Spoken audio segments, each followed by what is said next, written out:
अस्सलाम वालेकुम। आप देख रहे हैं मुग़ल इलेक्ट्रिशियन यूट्यूब चैनल। मैं हूं आपका प्यारा मुज़म्मिल हुसैन सुबहानी।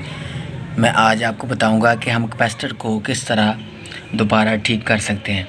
जैसा तो आप देख सकते हैं ये कैपेसिटर बिल्कुल ओके था। तो हुआ ये कि ये ड्राइव के अंदर इस्तेमाल हुआ था, तो उसके झटकों की वजह से, क्योंकि ड्राइव के अंदर से मोटापा हिलता है, तो उसकी हरकत की वजह से बहुत का तार टूट जाती है। तो जब इस तरह कैपेसिटर की तार टूट जाए तो बाद हज़रात जो हैं वो उसको बेकार करके फेंक देते हैं। हालांकि बेकार नहीं करना चाहिए, अगर चीज़ ठीक है तो उसको रिपेयर करके दोबारा इस्तेमाल में लाना चाहिए। तो आज मैं आपको ये टिप दूंगा कि हम दोबारा इसको तार किस तरह लगा सकते हैं। ठीक है, जैसा तो आपको इल्म होगा कि ये अल्फ़ी जो होती है, अल्फ़ी के अंदर एक पिन बाकायदा इसको सुराख करने के लिए निकलती है।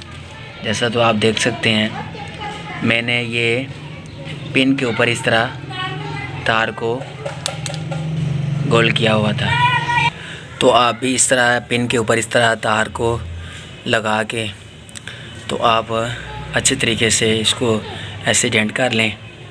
और जॉइंट करने के बाद आप देख सकते हैं यहाँ से ये टूटा हुआ है, और इसके ऊपर रख के आप अच्छे तरीके से इसको थोड़ी की चोट के साथ आप ऊपर चोट लगाएंगे तो ये पिन अंदर चली जाएगी। जैसा तो आप देख सकते हैं मैंने थोड़े की मदद से इसको लगा दिया है, तो बड़े अच्छे तरीके से आप देख सकते हैं तो ये पिन लग चुकी है। तो इस तरह आप भी पुराने कैपेसिटर को जो ठीक हो, जिसकी तार उतर गई हो, तो इस तरह आप उसको रिपेयर कर सकते हैं। तो मैं उम्मीद करता हूँ आपको ये मेरी वीडियो अच्छी लगी होगी। बाकायदा मैं आपको चेक कराता हूँ।